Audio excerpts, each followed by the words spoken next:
Hello, हाय, welcome, नमस्ते। मेरा नाम है ऋतिक और आज हम फिर से बात करने वाले हैं एक और इंटरेस्टिंग कंसेप्ट के ऊपर। तो ये वीडियो उन बच्चों के लिए मोस्ट इंपोर्टेंट होने वाले हैं जिनके पास सब्जेक्ट है इंट्रोडक्टरी मैक्रो इकोनॉमिक्स। तो शुरू करते हैं आज की वीडियो, जहां पे हम बात करने वाले हैं लेसन नंबर 2 के एक और इंटरेस्टिंग कंसेप्ट के ऊपर, यानी कि एक्सपेंडिचर मेथड्स हम जीडीपी कैसे कैलकुलेट करने वाले हैं।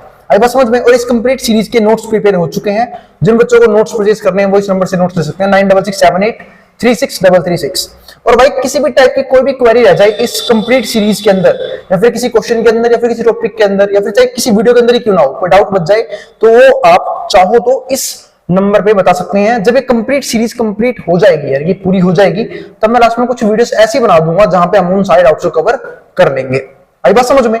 तो किसी भी तरह की दिक्कत हो तो आप इस नंबर पे व्हाट्सएप कर सकते हैं, ठीक है, ताकि मैं उन सारे डाउट्स को एक वीडियोस में रिजॉल्व कर दूं, क्योंकि कई बच्चों को पढ़ने के बाद भी कुछ टॉपिक्स पे डाउट रह जाता है।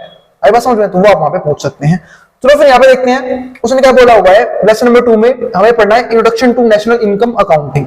इसके ऊपर पहले ही कुछ वीडियोस में बना चुका हूं, लेकिन आज हम बात करने वाले हैं द कंपोनेंट्स ऑफ एक्सपेंडिचर।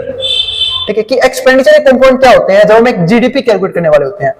आप लोगों को पता होगा जीडीपी क्या होता है, ठीक है, ग्रोस डोमेस्टिक प्रोडक्ट। तो उसको कैलकुलेट करते वक्त हम एक्सपेंडिचर मेथड में किन किन बातों का ध्यान रखते हैं, फिर क्या क्या चीजें लेते हैं, उसके हम बात करने वाले हैं।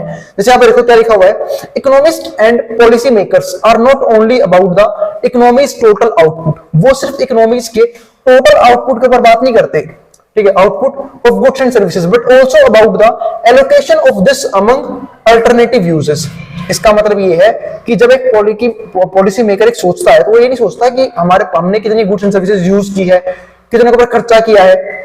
हम ये सोचते हैं कि उसके अल्टरनेटिव यूजेस, यानी कि हमने किन किन सेक्टर से वो चीजें कंज्यूम किया है, किन किन सेक्टर में पैसा इन्वॉल्व किया है।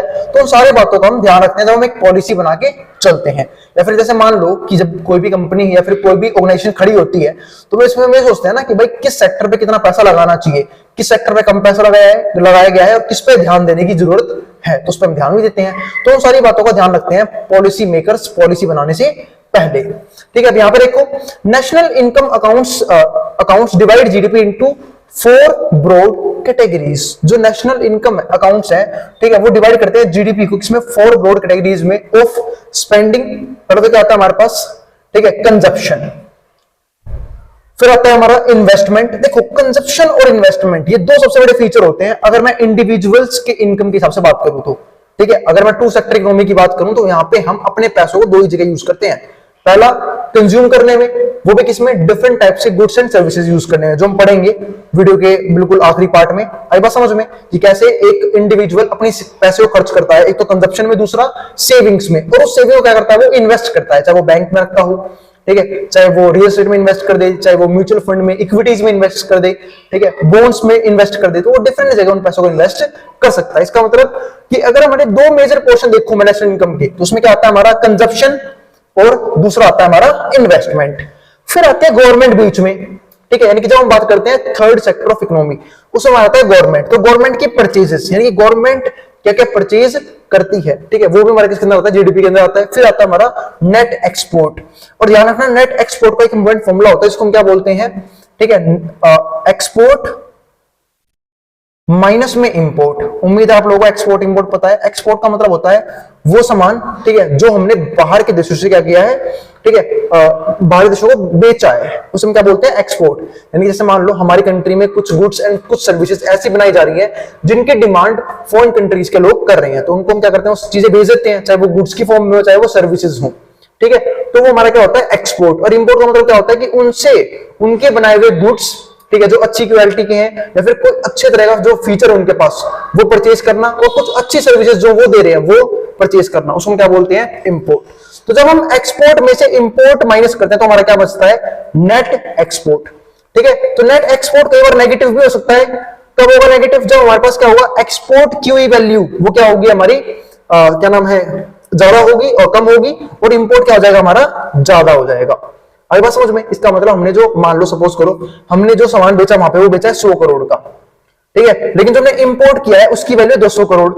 तो जो -100 करोड़ है ना, वो क्या है हमारा, नेट एक्सपोर्ट क्या हो गया, नेगेटिव हो गया। इसका मतलब हमने क्या किया है, इंपोर्ट ज्यादा किया है, एक्सपोर्ट कम किया है, ठीक है। तो इस चीज का भी ध्यान रखना। ऐसे हमारा क्या निकलता है, नेट एक्सपोर्ट। फिर हमारे पास क्या आता है, नेशनल इनकम की इक्वेशन। किस मेथड से, एक्सपेंडिचर मेथड से। तो उसमें सबसे पहला क्या है, open economy, two sector economy. उसमें क्या आता है हमारे पास y equals to c plus I. तो हमारे इनकम के अगर दो ही पार्ट होते हैं फिर तो, एक कंजप्शन, दूसरा इन्वेस्टमेंट। या तो हमारे पास जो भी इनकम है उसे हम कंज्यूम कर लें, मतलब जितना कमाया सर उड़ा दिया, ठीक है। अरे क्या होता है कि कुछ पैसा उड़ा दिया फिर खत्म कर दिया और कुछ कर लिया बचा लिया, ठीक है। तो ये हमारे दो पार्ट होते हैं इनकम के, सेविंग और इन्वेस्टमेंट, टू सेक्टर इकोनॉमी के लिए। जब हम बात करते हैं थ्री सेक्टर इकोनॉमी की, तो वहां पे तीन चीजें होती हैं इनकम का पार्ट, एक कंजप्शन, दूसरा इन्वेस्टमेंट, फिर तीसरा गवर्नमेंट परचेजेस। और जब हम चार की बात करते हैं in open economy, open economy में क्या होता है, मतलब देखो ये हमारी क्या है, ये भी क्लोज्ड इकोनॉमी है, क्योंकि यहां पे हम बात करें सिर्फ अपनी कंट्री के टेरिटरी तक, कि हमारी कंट्री के अंदर किस किस तरह की डीलिंग्स चल रही है, ठीक है। लेकिन जब हम बात करते हैं ओपन इकोनॉमी की, तो अब हमारी इकोनॉमी ओपन है, इसका मतलब हम ट्रेड भी कर सकते हैं किसी फॉरेन कंट्री के साथ, तो उसमें एक्सपोर्ट भी होगा और इंपोर्ट भी होगा। तो हम इसको भी क्या करेंगे, अपने नेशनल इनकम का पार्ट कैलकुलेट करेंगे। तो यहां पे क्या हो जाता है हमारा formula y equals to c plus I plus G plus nx। nx हमारा है नेट एक्सपोर्ट, ये हमारे पास है क्या, ठीक है, कंजप्शन, आई हमारा इन्वेस्टमेंट, जी हमारा गवर्नमेंट परचेज। इसका मतलब मैं बोल सकता हूं कि जो हमारा नेशनल इनकम है ये सम होता है कंजप्शन का, इन्वेस्टमेंट का, गवर्नमेंट परचेज का और नेट एक्सपोर्ट का, इन चारों चीजों का सम होता है, अगर मैं एक ओपन इकोनॉमी की बात कर रहा हूं तो। अब हम इन सारे पॉइंट्स को एक एक करके डिस्कस करने वाले हैं, ठीक है, जिसमें से हमारा पहला पॉइंट क्या बनता है, हमारा कंजप्शन। तो इस वीडियो में मेनली सिर्फ कंजप्शन के ऊपर बात करेंगे, बाकी तीन पॉइंट्स के ऊपर मैं अगली वीडियो में बात करूंगा, ठीक है। सिर्फ कंजप्शन को समझेंगे अच्छे से, ठीक है। अब कंजप्शन क्या होता है, क्योंकि कंजप्शन अपने आप में बहुत ब्रीफ टॉपिक है। कंजप्शन का मतलब क्या होता है, जब हम किसी चीज पे एक्सपेंडिचर करें। अब किसी चीज से मेरा मतलब है किसी गुड्स पे भी हो सकता है और किसी सर्विस पे भी हो सकता है। हम दोनों चीज, जैसे मैं मान लो मैंने मार्कर परचेज किया, तो ये क्या मेरे लिए गुड्स है, ठीक है। इससे मुझे क्या मिलता है, सेटिस्फेक्शन, मैं लिखता हूं इससे, मैं इसे यूज करता हूं, तो गुड्स हो गई। सर्विसेज क्या हो सकती है, जैसे मान लो हम किसी लॉयर की सर्विसेज यूज कर रहे हैं, हम किसी टीचर के पास पढ़ रहे हैं, तो वो भी क्या है, सर्विसेज, मैं आपको सर्विसेज दे रहा हूं, ठीक है। तो जब भी हम, ठीक है, डायरेक्टली कोई गुड्स परचेज नहीं करते, हम किसी की सर्विसेज यूज करते हैं, तो वो उसमें भी क्या क्या करते हैं, खर्चा करते हैं, किस चीज के लिए, सेटिस्फेक्शन के लिए।